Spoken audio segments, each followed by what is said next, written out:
जय हिंद साथियों। आज मैं फिर से लेकर आया हूँ आपके लिए आर्मी कलर का ओरिजिनल पेपर मैं लेकर आया हूँ, जो कि एग्जाम हुआ था। ये कल 28 फरवरी को एग्जाम हुआ था। तो बहुत सारे बच्चों ने मुझे सेंड करा था और मेरे पास और भी पेपर है आपका आर्मी क्लर्क के लिए, आर्मी टेक्निकल के लिए।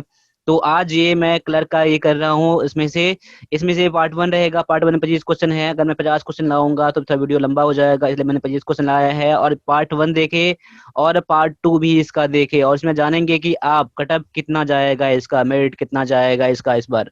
ठीक है।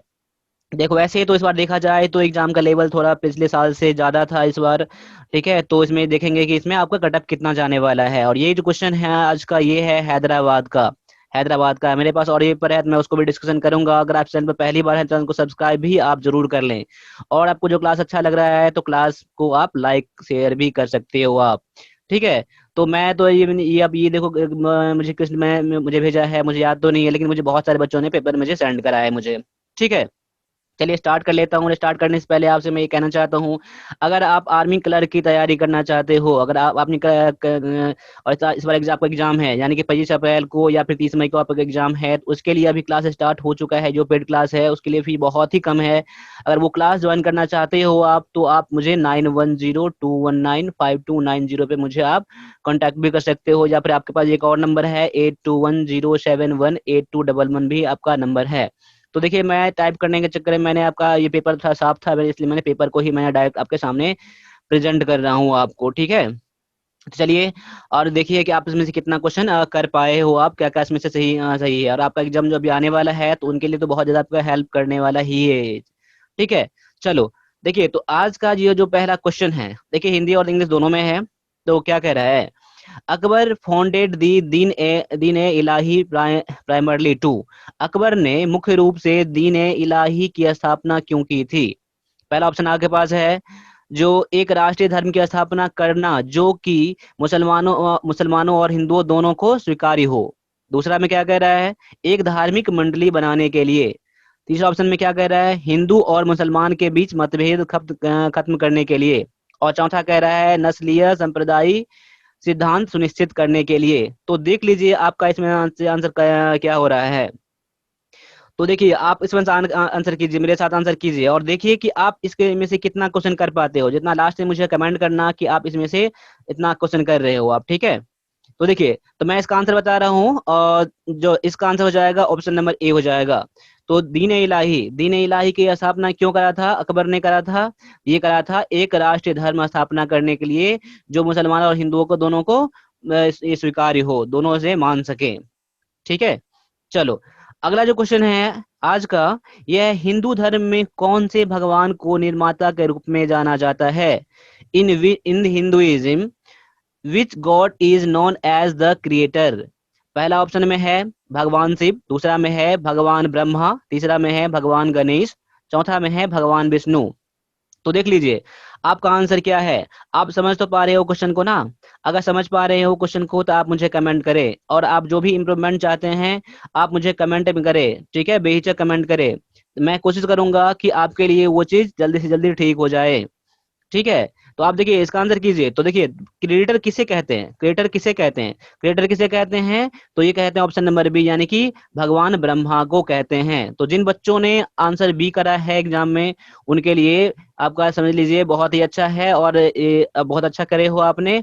और जिनका भी एग्जाम है तो अपना नोट बना ले, अगर याद है तो ठीक है, नहीं याद है तो उसको रिविजन जरूर कर लें आप लोग। ठीक है। चलो, अब आगे बढ़ो, मेरे साथ क्वेश्चन करो अभी। जो क्या कह रहा है, किसे किस वर्ष गोवा सहित अन्य पुर्तगाली बस्तियों को भारत संघ का राज्य क्षेत्र बनाया गया? किस वर्ष किस वर्ष गोवा सहित अन्य पुर्तगाली बस्तियों को भारतीय संघ राज्य क्षेत्र बनाया गया था? पहला ऑप्शन आपके पास है 1961, दूसरा है 1963, तीसरा है 1965, और चौथा है 1960। तो बताइए इसका आंसर क्या हो जाएगा? इसका आंसर क्या हो जाएगा? इसका आंसर हो जाएगा आपका ऑप्शन नंबर एक हो जाएगा। कब की बात है ये? तो 1961 की बात है ये। तो जिन बच्चों ने ऑप्शन नंबर ए करा है उनका आंसर पूरी तरह से सही है। तो आप बताइए कि आपका एग्जाम अभी आप जो एग्जाम आने वाला है आपका, उसमें अगर एग्जाम है तो बताइए कि आप एग्जाम कब है और कौन से सेंटर पे से आप आपका एग्जाम है। ठीक है। आप क्लास लेना चाहते हो या फिर अपना कोई ई बुक लेना चाहते हो आर्मी क्लर्क के लिए या आर्मी टेक्निकल के लिए, आर्मी जीडी के लिए, तो आप मुझे 8110718211 पे मुझे आप व्हाट्सएप भी कर सकते हो, या फिर 9102195290 पे मुझे आप व्हाट्सएप या मुझे कॉल कर सकते हो आप, ठीक है। तो दोनों नंबर आपको सेव कर लें। और अभी से जल्दी से जल्दी क्लास स्टार्ट हो रहा है इंग्लिश के लिए, तो इंग्लिश क्लास अगर ज्वाइन करना चाहते हैं आर्मी क्लर्क के लिए, तो आप मुझे जल्दी जल्दी इस पर संपर्क कर सकते हैं मुझे, ठीक है। इनके लिए फी बहुत ही कम है, बहुत ही कम है, समझ लीजिए फी नहीं है, बस आपका एक कॉर्पोरेशन है हम लोगों के लिए, ठीक है। चलो क्या कह रहा है, अगला क्वेश्चन जो कह रहा है, सूरज, तारों, चंद्रमा और ग्रहों के अध्ययन का कहते हैं, यानी कि सूरज, तारों, चंद्रमा का और ग्रहों का जो अध्ययन कहा जाता है, उस अध्ययन को क्या कहा जाता है? क्या जीव विज्ञान कहा जाता है? क्या भूविज्ञान कहा जाता है? क्या शरीर रचना विज्ञान कहा जाता है? या खगोलीय विज्ञान कहा जाता है? तो इन क्वेश्चन को में बहुत सारे बच्चे सही करेंगे, जो मुझे पता है। अभी आप जो क्वेश्चन करके आए हो वो भी सही करे होंगे, और अभी जो आप मेरे साथ देख रहे हो ये क्वेश्चन आप सही करे होंगे। देखिए क्वेश्चन का लेवल कुछ भी आ जाए उससे आपको कोई टेंशन नहीं है। देखिए कटअप जाता है किस पर जाता है, मान लो बहुत सारे बच्चे अगर 30 ही क्वेश्चन कर रहे हैं तो कटअप जो रहेगा 30 के आसपास ही रहेगा। ऐसा नहीं है कि पिछला साल गया था कटअप 35 पर तो इस बार ही 35 पर जाएगा। अगर बच्चों ने अगर 25 क्वेश्चन करा है तो 25 क्वेश्चन के आसपास ही रहेगा आपका कटअप। कटअप का क्राइटेरिया यही होता है, ठीक है। तो देख लीजिए आप मेरे साथ बने रहें, और इस क्लास को यानी कि इस 50 क्वेश्चन में करने तक में मैं बता दूंगा कि आपका स्कोर क्या रहा। आप मुझे कमेंट करके ये भी बता सकते हो अभी कि आपने अभी एग्जाम में टोटल कितना क्वेश्चन आपने अटेम्प्ट लिया है, ठीक है, और कितना लग रहा है कि इसमें आपका सही है। तो आप मुझे अभी कमेंट करें कि आपने एग्जाम में कितना अभी इसमें अटेम्प्ट करा है आर्मी क्लर्क के एग्जाम में, ठीक है। चलो अगला जो क्वेश्चन कह रहा है, आर डी बनर्जी द्वारा मोहनजोदारो की खोज की गई थी। आर डी बनर्जी के द्वारा मोहनजोदारो की खोज कब की गई थी, कौन सी ईस्वी में की गई थी? तो देख लीजिए आपका आंसर क्या होने वाला है। अपना आंसर नोट कर ले अपने नोटबुक में और मेरे से आंसर मिलाए। तो पहला ऑप्शन में क्या कह रहा है, 1926, 1921, इनमें से कोई नहीं, या 1922। तो देख लीजिए आप इसमें आंसर मिलाइए आप लोग। अब मैं जो इसका आंसर दे रहा हूँ ये दे रहा हूँ ऑप्शन नंबर डी दे रहा हूँ, जो कि है 1922 ईस्वी में। यानी कि आर डी बनर्जी, राखल दास बनर्जी के द्वारा मोहनजोदारो की खोज कब की गई थी? तो ऑप्शन नंबर डी आपका आंसर है 1922 ईस्वी में, 1922 ईस्वी में, ठीक है। अब आइए एक सेक्शन नंबर 2 में आइए, जो कि क्वेश्चन है आपका जनरल साइंस का। देखिए जनरल साइंस का मैंने पिछले दिनों में जो क्लास करवाया था उसमें से बहुत सारे क्वेश्चन इसमें आपको आर्मी क्लर्क एग्जाम में मिल गया है। आर्मी के टेक्निकल में बहुत सारा क्वेश्चन मैच कर गया है जो कि केमिस्ट्री से था। तो आपने अगर केमिस्ट्री का यानी कि सामान्य विज्ञान का अगर मैं अपने मैराथन क्लास नहीं देखा है तो जाइए आप हमारे प्ले लिस्ट में जाइए, उसमें आप मैराथन सर्च कर लीजिए। उसमें मैंने 200 क्वेश्चन लाया है जो कि आपके एग्जाम के लिए बहुत ही ज्यादा हेल्प करने वाला है। या तो आप क्लर्क का तैयारी कर रहे हो, जेडी या टेक्निकल जाने के किसी के लिए कर रहे हो, उनमें आपको बहुत ज्यादा हेल्प करेगा। अगर आपके दोस्त भी तैयारी कर रहे हैं तो ये वीडियो को आप शेयर कर सकते हो उन्हें आप, ठीक है। तो हम लोगों के लिए बस आपसे इतना ही है कि आप हम लोगों को इतना कोऑपरेट करें कि आप लोग अगर पहली बार देख रहे हैं तो को सब्सक्राइब भी कर लेना, क्लास को लाइक भी कर देना अच्छा लग रहा है तो, और क्लास को कम से कम एक शेयर जरूर कर दो आप, एक शेयर जरूर कर दो हम लोगों के लिए बस, ठीक है। मैं इतना ही बोलूंगा आपसे, बस आप लोगों के लिए मैं अभी दिन रात एक कर दिया हूँ आप लोगों के लिए, ठीक है। अभी एग्जाम का टाइम आपका है तो समझ लो हम लोग सो नहीं पाते हैं, अभी 2-3 लोग हैं हम लोग सो नहीं पाते हैं हम लोग, बस आप लोगों के लिए, ठीक है। चलो तो आप लोग इतना तो हम लोगों के लिए कर ही सकते हो। और मैंने जो पेड कोर्स का मैंने फी रखा है बहुत ही कम रखा है, तो जल्दी से जल्दी ज्वाइन करने के लिए आप ये कर लो। ये आपका फी कुछ भी नहीं है, फी कुछ भी नहीं है समझ लो, बस आपका ये गुरु दक्षिणा के रूप में है जो हम लोगों को कॉर्पोरेशन यार आगे मैं बेस्ट कर सकूं, ये बस आपका सहायता हम लोगों के लिए है। तो जितना जल्दी हो सके क्लास को आप ज्वाइन कर लें आप, ठीक है। चलो आगे जो है 20 मीटर, चलो माफ कीजिए, क्वेश्चन जो है, समुद्री जल का दाब कहाँ पर ज्यादा होता है? समुद्री जल का दाब कहाँ पर ज्यादा होता है? Where is the pressure of sea water greater? पहला ऑप्शन है सतह से 20 मीटर नीचे, सतह से 30 मीटर नीचे, सतह से 10 मीटर नीचे, सतह से 40 मीटर नीचे। देखिए तो आपका आप इसमें से आंसर मिला लीजिए, आंसर क्या है? तो मैंने इसका आंसर दिया है ऑप्शन नंबर सी दिया है, जो कि है सतह से नीचे, जो कि करेक्ट आंसर है, जो करेक्ट आंसर है। तो आपका ऑप्शन नंबर सी आपका करेक्ट आंसर है। चलिए बढ़िए अगले क्वेश्चन की तरफ। देखिए आप लोग बहुत अच्छा कर रहे हैं, एग्जाम में बहुत अच्छा करेंगे। और अगर आप हमारा क्लास लेते हो ना, अगर आप जो क्लास का अगर मैथ क्लास लोगे तो मैथ के लिए कहीं भी पढ़ने की जरूरत नहीं पड़ेगी। अगर आप इंग्लिश का क्लास लोगे अगर क्लर्क के लिए, तो इंग्लिश में कहीं भी कोई क्लास करने की जरूरत नहीं है। बस हमें जो यहाँ से मिलेगा आपको उस चीज को करें, और साथ में आपको क्यूज मिलेगा। अगर आपको जो अगर क्लास रिकॉर्डेड मिलेगा आपको, उसमें आपको बेसिक कंसेप्ट होगा, प्रैक्टिस हमारे साथ करेंगे, लाइव करेंगे, और क्यूज मिलेंगे आपको वेबसाइट पर, जो कि वेबसाइट का जो यूआरएल है livepadhai.com। क्या है? livepadhai.com। ये आप यहाँ पर जाके आप क्यूज दे सकते हो। ये कब दे सकते हो? यहाँ पर वैसे तो आर्टिकल हैं कुछ यहाँ पर जो आपको आपके एग्जाम के लिए बहुत ज्यादा ज्यादा हेल्प करेगा। प्लस में यहीं पर आपको मिल जाएगा, आपको अगर पेड कोर्स का यहाँ पर लिंक मिल जाएगा, तो यहाँ आप जाके पेड कोर्स ले सकते हो। अगर पेड कोर्स लेने में कोई प्रॉब्लम हो रहा है तो आप मुझे इस नंबर पर मुझे आप कॉन्टेक्ट भी कर सकते हो आप, ठीक है। चलो, आगे क्या कर रहा है, which of the following has definite volume but no fix shape. इनमें से किसकी मात्रा निश्चित है पर आकार नहीं? देखिए, इसमें से किसकी मात्रा निश्चित है और आकार नहीं? देखिए, किताब। दूसरा में दिया है भाप। तीसरा दिया है ऑक्सीजन। चौथा दिया है नींबू का रस। देखिए, क्या होता है, अगर मात्रा मटेरियल देखा जाए, अगर देखा जाए कोई मैटर को देखा जाए, तो क्या उसमें क्या होता है, उसमें आकार भी निश्चित होता है, उसका और उसका मात्रा भी निश्चित होता है। लेकिन द्रव्य जो होता है ना, द्रव्य जो होता है ना, लिक्विड जो होता है, उसमें क्या होता है, उसकी मात्रा तो निश्चित होता है लेकिन आकार निश्चित नहीं होता है। इसलिए आपका आंसर इसमें से क्या हो जाएगा, नींबू का रस यानी कि लेमन जूस आपका आंसर हो जाएगा। जिन बच्चों ने ऑप्शन नंबर डी करके आए हैं उनका आंसर पूरी तरह से सही है, ठीक है। क्लास कैसा लग रहा है? क्लास अच्छा लग रहा है तो लाइक जरूर कर दो आप, और कमेंट करो अपना। अभी यहाँ पर स्टेट को मुझे कमेंट करो कि आप कौन से स्टेट से देख रहे हो, ठीक है, आप कौन से स्टेट से देख रहे हो आप, इतना आप कमेंट करो आप, ठीक है, देखूंगा, ठीक है। और आप, चलो मैं आगे करता हूँ, क्वेश्चन करता हूँ, जो कि क्वेश्चन है आज अगला जो है, what is chemical formula of sodium carbonate. Sodium carbonate का रासायनिक फार्मूला क्या है? सोडियम कार्बोनेट का रासायनिक फार्मूला क्या है? पहला ऑप्शन में दिया गया है Na2CO3, दूसरा दिया गया है NaCO3, NaHSO3 या NaHSO4। क्या दिया है? सोडियम कार्बोनेट का जो फार्मूला होता है क्या होता है? ये फार्मूला होता है क्या, Na2CO3 होता है, जो कि दिया है ऑप्शन नंबर ए में दिया है, ठीक है। तो आपका ऑप्शन नंबर ए आपका आंसर हो जाता है। तो देख लीजिए, आप अगर आप एग्जाम में तैयारी कर रहे हो, अगर आप ये क्लास देख रहे हो, इसका मतलब है कि आप आर्मी क्लर्क में या फिर आर्मी के किसी भी ट्रेड में एग्जाम जरूर देने वाले हो, तभी आप यहाँ पर हो। तो देख ले आपका तैयारी कितना है, ठीक है। अगर आप टेक्निकल के लिए या फिर जीडी या फिर क्लर्क के लिए अगर जनरल साइंस का क्लास लेना चाहते हो, ओनली जनरल साइंस का क्लास लेना चाहते हो, तो आप मुझे कमेंट कर सकते हो जीएस, मुझे आप कमेंट कर सकते हो जीएस, मुझे कमेंट कर सकते हो आप मुझे, ठीक है। तो मैं आप लोगों के लिए जीएस का मैं क्लास आपको ये कर दूंगा। तो जितना भी सलाह मैं क्लास बता रहा हूँ अभी, ये आपका पेड क्लास है, ठीक है। तो बहुत ही फी कम है जीएस के लिए ओनली, या तो आप टेक्निकल के लिए या फिर आप ट्रेडमैन या क्लर्क के लिए। तो टेक्निकल और जीडी के लिए बहुत आपका जीएस इंपॉर्टेंट है, इस बार आपको देख ही रहे हो, ठीक है। तो जीएस बहुत ज्यादा इंपॉर्टेंट है, तो जीएस का क्लास जरूर आप ज्वाइन करें हमारे साथ, ठीक है। जो आप जो क्लास ज्वाइन करना चाहते हो आप मुझे कमेंट कर सकते हो। और इंग्लिश क्लास ज्वाइन करना चाहते हो तो इंग्लिश आप टाइप करें, मैथ का ज्वाइन करना चाहते हो मैथ टाइप करें आप, ठीक है। बाद बाकी आपके पास जो नंबर है ना 821071, इस पर मुझे आप 821071 8211 मुझे आप कॉन्टैक्ट कर सकते हो, ठीक है। चलो आगे क्या कर रहा है, निम्न में से कौन सा ताप का अच्छा चालक है? निम्न में से कौन सा ताप का अच्छा चालक है?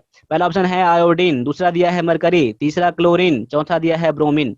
देखिए, तो गुड कंडक्टर ऑफ हीट क्या होता है? तो ऑप्शन नंबर बी आपका आंसर हो जाता है। वैसे क्या होता है, मेटल होता है, लेकिन यहाँ पर पूरा क्या है, यहाँ पर नॉन मेटल है, लेकिन नॉन मेटल में भी आपका मरकरी जो होता है क्या होता है, गुड कंडक्टर ऑफ हीट होता है। चलो आगे जो है, the bacterial action in milk is, यानी दूध में जीवाणुओं की क्रिया क्या होती है? दूध में जीवाणुओं की क्रिया क्या होती है? क्या अम्लीय होता है, या एल्काइन होता है यानी कि क्षारीय होता है, या फिर नेचुरल होता है, तटस्थ होता है, या फिर नमकीय होता है? क्या होता है? तो मैं इसका आंसर बता रहा हूँ आप लोगों को। देखिए, आप लोग अभी अपना आंसर नोट कर लें, क्योंकि जीके जो होता है ना, जीके आपको पता रहता है तो डायरेक्टली आप एक बार में कर ले, तो इसमें सोचने की बात नहीं होती है। तो क्या कह रहा है, दूध में जीवाणुओं की क्रिया क्या होती है? ये होता है एसिडिक, यानी एसिडिक यानी कि अम्लीय होता है। कैसा होता है? अम्लीय होता है। तो ऑप्शन नंबर ए आपका आंसर सही है, ठीक है। अब जो आगे है, यह है सेक्शन नंबर 3 है, जो कि है मैथमेटिक्स का क्वेश्चन है, ठीक है। तो मैथमेटिक्स का क्वेश्चन हमारे साथ करें अभी। देखिए, पहला क्वेश्चन क्या कर रहा है, यदि 4 अंक x 7 y को 9 से विभाजित किया जाता है तो x प्लस वाई का मान कितना है। देखो यहाँ पर कोई ना कोई अंक के बदले में क्या कर दिया गया है, आपको यहाँ पर एक्स वाई दे दिया गया है, तो वही आपको एक्स वाई पता करना है। देखो अगर कोई नंबर अगर 9 से कटता है पूरी तरह से तो इसके सभी अंकों का योग कितना होता है, सभी अंकों का योग 9 से कटना चाहिए। अगर सभी अंक को जोड़ते हैं यहाँ पर, देखो 2 7 का जोड़ते हैं यहाँ पर तो 9 हो जाता है। अब एक्स वाई को जोड़ने पर भी क्या आना चाहिए, 9 आना चाहिए। क्या आना चाहिए, 9 आना चाहिए। तो इसका तो मुझे वही पूछ रहा है ना, योग मुझे पूछ रहा है ना, तो 9 तो इसका है नहीं, 9 इसका नहीं है, 9 इसका नहीं है, क्या है, इसका है। यानी कि ऑप्शन नंबर सी आपका आंसर है। ठीक है, चलो आगे है x+1 into x square minus x+1। देखिए तो क्या है आपका, ये देख ले इसमें, तो x+1, तो इसका फॉर्मूला है, देखो इसका फॉर्मूला क्या होता है, ए क्यू माइनस ए क्यू प्लस बी क्यू का फॉर्मूला ये होता है। क्या होता है, ए क्यू प्लस बी क्यू का फॉर्मूला होता है। ठीक है, यानी कि देखो यहाँ पर क्या हो जाएगा, एक्स का क्यूब और प्लस 1 का क्यूब, यानी कि एक्स का क्यूब प्लस 1 का क्यूब करोगे तो क्या एक्स क्यूब तो रहेगा ही, प्लस 1 हो जाएगा, यानी कि ऑप्शन नंबर बी आपका आंसर हो जाएगा। ठीक है, चलो आगे है अगला जो क्वेश्चन है। क्वेश्चन क्या है, 30 छात्रों की औसत आयु 9 वर्ष है। 30 छात्रों की औसत आयु 9 वर्ष है। यदि उनकी उम्र में अध्यापक की उम्र मिला दी जाए तो औसत 10 हो जाती है। तो अध्यापक की आयु क्या है, अध्यापक की आय क्या है, आय क्या होगी, आय क्या है, आयु क्या है, यहाँ पर मिस्टेक यहाँ पर हो गया है, आयु। ठीक है, 30 छात्रों की औसत आयु 9 वर्ष है। यदि उनकी उम्र में अध्यापक की उम्र शामिल कर दिया जाता है, औसत कितना हो जाता है, 10। तो मैंने इसके लिए बताया था आपको फॉर्मूला में कि अगर जितना पहले औसत दिया रहे ना, पहले औसत को लिख लीजिए यहाँ पर प्लस में। अब पहले कितने लोग थे, 30 लोग थे ना, तो ब्रैकेट में 30 लोग लिखो। अब कितने लोग बढ़ रहे हैं, तो अध्यापक बढ़ रहा है, यानी एक लोग बढ़ रहे हैं, तो एक करो यहाँ पर। अब गुना करके ये आप टाइप करो यहाँ पर कि अब कितने औसत में वृद्धि होता है। पहले औसत 9 था, अब औसत कितना 10 हो गया, यानी कि उसमें एक बढ़ गया ना, तो एक से गुना कर दो, यानी कितना हो जाएगा, ये हो जाएगा 9 प्लस 30 31 गुना में 1 यानी कि 31, यानी कि 40। 40 आपका क्या हो जाएगा, आंसर हो जाएगा। ये आपका बहुत ही आसान तरीका है। पहले का औसत यहाँ लिखेंगे पहले, फिर कितने लोग यहाँ पर हो गए टोटल, पहले 30 थे अब एक 31 हो गए। अब गुना करके कितनी औसत में वृद्धि होती है, पहले औसत 9 था अब औसत 10 हो गया, यानी एक की वृद्धि हो गई, तो मैंने एक यहाँ पर डाल दिया गुना करके। इतना करने के बाद जो आएगा ये हो जाएगा आने वाले का, यानी कि बाहर से जो आता है समूह में आता है ना, उसका उम्र निकल जाएगा टोटल। चलो आगे क्या कह रहा है, दो संख्याओं का HCF 11 है और LCM 7700 है। तो यदि उनमें से एक संख्या 275 है तो दूसरी संख्या क्या होगा। देखिए इसको बनाइए आप, इसको बनाइए, कैसे बनाएंगे, देखिए तो क्या होता है, दूसरी संख्या बराबर क्या फॉर्मूला क्या होता है, LCM गुना में HCF बटा में पहली संख्या, क्या होता है, पहली संख्या होता है। तो HCF कितना दिया, LCM कितना दिया है 11, HCF इतना दिया है, LCM दिया है 7700, और क्या दिया है आपका एक संख्या 275 दिया है। काटो आप, 11 दूना 22, 11 55, 25 से काटोगे तो 25 दिया 75, 25 अट्ठे 200, यहाँ 308, 308 क्या हो जाएगा आपका आंसर हो जाएगा। तो फॉर्मूला इसको नोट कर ले आप। ठीक है, इस फॉर्मूला से क्या, आप पहली संख्या निकालना होगा तो पहली संख्या यहाँ कर देंगे, दूसरी संख्या यहाँ आ जाएगा। एलसीएम निकालना होगा तो आप ऐसे निकालेंगे, पहली संख्या गुना दूसरी संख्या बटा में एचसीएफ। जब एचसीएफ निकालना होगा तो क्या करेंगे, पहली संख्या गुना में दूसरी संख्या बटा में एलसीएम कर दोगे, वही आपका क्या हो जाएगा, आंसर हो जाएगा। ठीक है, चलो आगे बढ़ते हैं। अगला जो क्वेश्चन कह रहा है, दो संख्याओं का योग 300 और अंतर 150 है तो संख्याएं ज्ञात करो। दो संख्याओं का औसत 300 है और अंतर 150 है, तो संख्याएं ज्ञात करो। देखो दो संख्याओं का योग कितना दिया है, 300 और अंतर 150 है।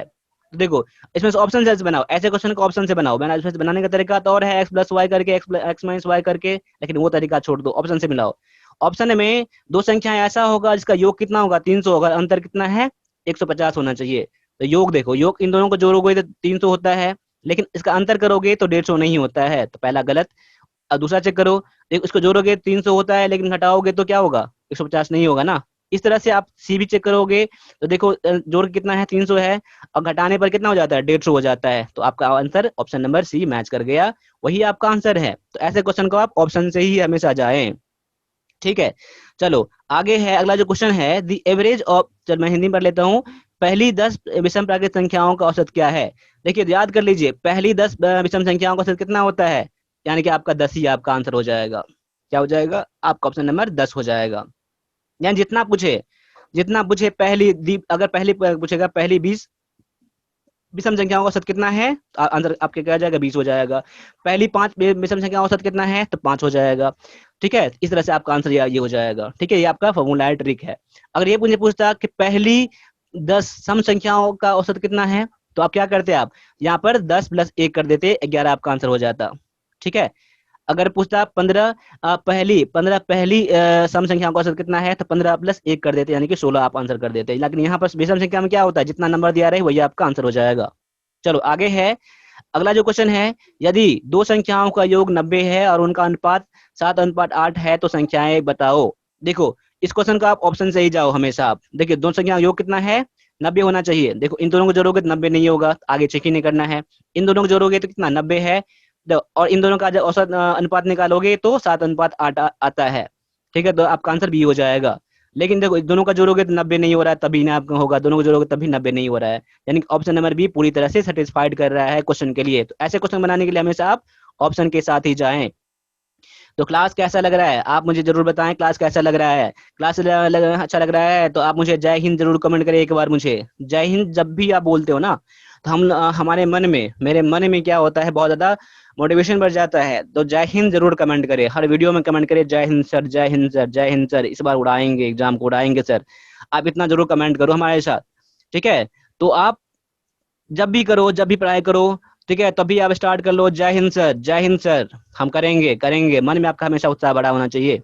चलो अगला है, प्रश्न चिन्ह के स्थान पर मूल आएगा 6.5 गुना 0.5 गुना 2 माइनस 4.5 का क्या होगा। देखो सबसे पहले क्या करो, इन दोनों को गुना करो, फिर इसमें से इतना घटाना है। अब इन दोनों गुना करने के लिए आप जैसे गुना करो वैसे गुना करो, कोई दिक्कत नहीं है। मैं ऐसे करता हूँ, क्या दोनों को मैं पहले गुना कर देता हूँ। जब दोनों गुना करूंगा ना, यानी कि ये आधा है ना, 0.5 गुना 2 से करोगे तो 1.0 हो जाता है। यानी कि 1.0 मतलब कितना, आपका 1 ही है ना, 1 हो जाएगा। यानी ये 1 हो जाएगा, गुना करोगे 6.1 से 5 से 6.5 रह जाएगा, और माइनस क्या हो जाएगा, ये रह जाएगा 4.4.5। अब दोनों घटाओगे कितना हो जाएगा, आपका आंसर हो जाएगा ऑप्शन नंबर ए हो जाएगा, जो कि है 2 दिया गया है। ठीक है, चलो आगे है, अगला क्वेश्चन पे आ जाओ, find the square root of इतना। अब क्या कह रहा है, यहाँ पर है 0.0000841। देखो स्क्वायर रूट कब निकलता है, वर्गमूल कब निकलता है, दशमलव के बाद हमेशा सम अंक आना चाहिए, 1 2 3 4 5 6 है ना, तो 6 आपका ठीक है यहाँ पर। तो क्या होगा, जो आपका वर्गमूल निकलेगा ना, तो दशमलव के बाद हमेशा 3 नंबर ही लेना है आपको, 3 नंबर ही लेना है आपको। देखिए दशमलव के बाद यहाँ पर 4 नंबर दिया है, तो वैसे ही आप गलत हो जाएगा। दशमलव के बाद 2 अंक दिया है, तभी ये गलत हो जाएगा आपका। देखो ये 5 अंक दे दिया, तभी गलत है। यानी ऑप्शन नंबर डी तो 3 अंक है ही, आपका आंसर तो हो ही गया। इस तरह से भी वैसे भी निकालो, इसका वर्गमूल निकालोगे क्या होता है, 29 का आप स्क्वायर करोगे क्या होता है, 841 होता है। इस तरह से आपका 3 अंक यहाँ मैच कर गया, ऑप्शन नंबर डी आपका सही है। वैसे भी निकालने का इसका तरीका होता है 0.00841 ऐसे करके निकालोगे ना, ऐसे करके तभी निकल जाता है। मैं फिर कभी बताऊंगा इस चीज को, पहले इस क्वेश्चन को आप एनालिसिस कर लेते हैं पहले। अगला जो क्वेश्चन कह रहा है, यदि 5 पुरुष या 9 महिलाएं एक काम को 19 दिनों में पूरा करते हैं। देखिए 5 पुरुष या फिर 9 महिलाएं एक काम को 19 दिनों में पूरा करता है, तो 3 पुरुष और 6 महिलाएं उस काम को कितना दिन में पूरा करेगा। देखो जितना 5 पुरुष काम करता है उतना 9 महिलाएं काम करता है, तभी तो दोनों बराबर दिन लेता है ना। अगर 5 पुरुष करेगा तो 19 दिन लेगा, यानी 9 महिला करेगा तो 19 दिन लेगा। यानी कि 5 पुरुष किसके बराबर में है, 9 महिला के बराबर में है। उस तरह से अगर 3 पुरुष काम करेगा और 6 महिला काम करेगा, तो उस काम को कितने दिन में करेगा। ठीक है, अगर आप टाइम एंड वर्क का क्लास लेना चाहते हो तो आप मुझे टाइम और वर्क कमेंट करें, टाइम एंड वर्क कमेंट करें। मैं मैथ क्लास जल्दी में लाऊंगा आप लोगों के लिए, तो एक बार मुझे टाइम एंड वर्क कमेंट करके मुझे बताएं। ठीक है, अब तो क्या करो, आप देखो सारे को क्या बना लो, या तो पुरुष बना लो यहाँ भी, और या तो फिर सारे को महिला बना लो। तो मैं क्या करता हूँ यहाँ पर 5 मेल एम से कर देता हूँ और 9 वुमेन कर देता हूँ। मैं क्या करता हूँ अब यहाँ पर, तो मैं वुमेन को क्या बना, मैन बना देता हूँ मैं। तो देखो अगर मान लो 5 मैन बराबर में अगर 9 वुमेन दिया है ना, तो इसका मतलब क्या हो जाएगा, 1 वुमेन बराबर क्या क्या हो जाएगा, 1 वुमेन बराबर में 9 बटा में, सॉरी माफ कीजिए, आपको देखिए फिर से देखिए, तो क्या हो जाएगा, 5 आदमी बराबर में 9 औरतें। यानी कि मतलब क्या, एक वो औरत बराबर कितना हो जाएगा, 5 बटा में 9 मैन हो जाएगा ना, मैन हो जाएगा। ठीक है, यानी कि आपका ये हो जाएगा, ठीक है। एक एक बराबर में 5/9 मैंने 9 इस तरफ कर दिया, ठीक है।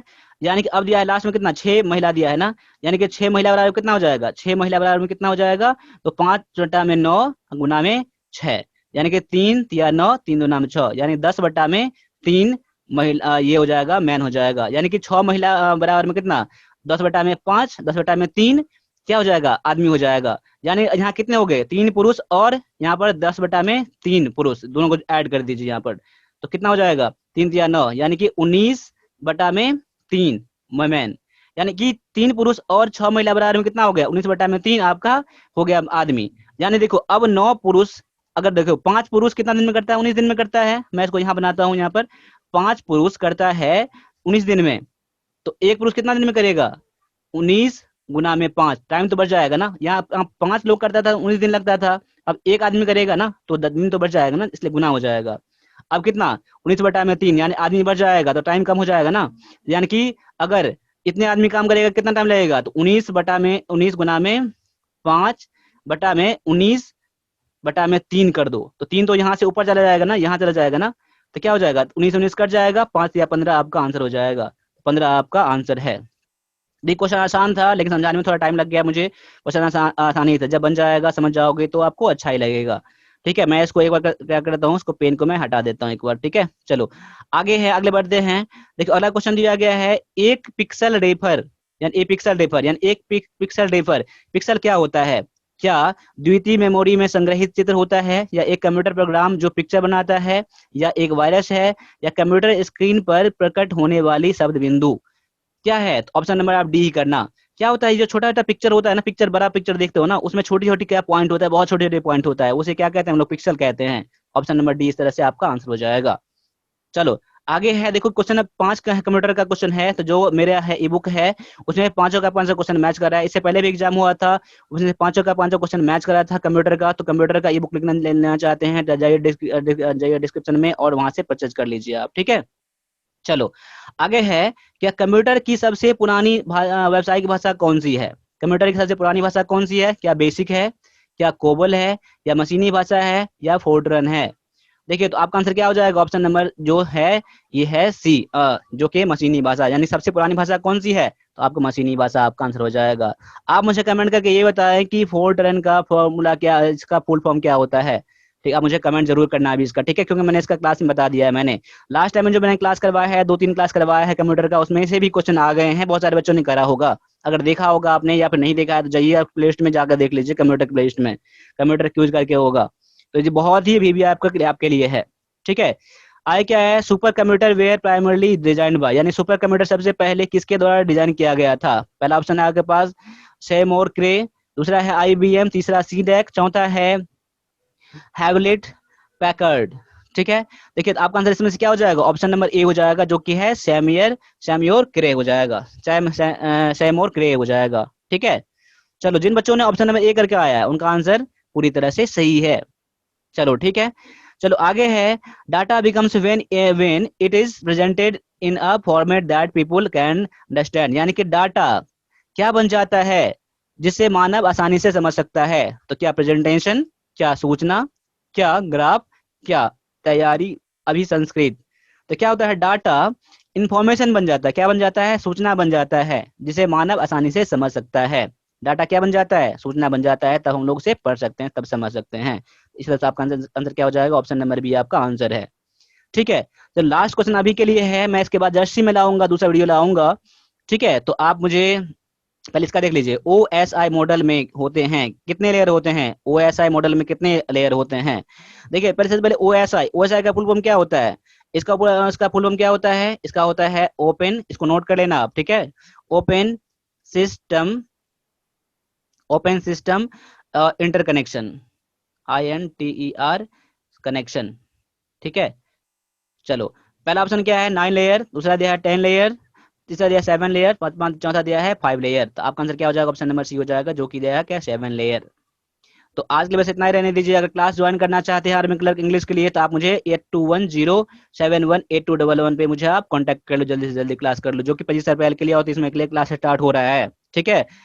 और इसके बाद भी अगर एग्जाम है आपका आपका तभी एग्जाम अभी से आप अपनी तैयारी स्टार्ट कर दो, ताकि आपका एग्जाम आप जब तक एग्जाम आएगा तो अब तक आपका तैयारी बढ़िया से हो जाएगा, क्योंकि आपका फिजिकल के बाद टाइम बहुत ही कम बचता है।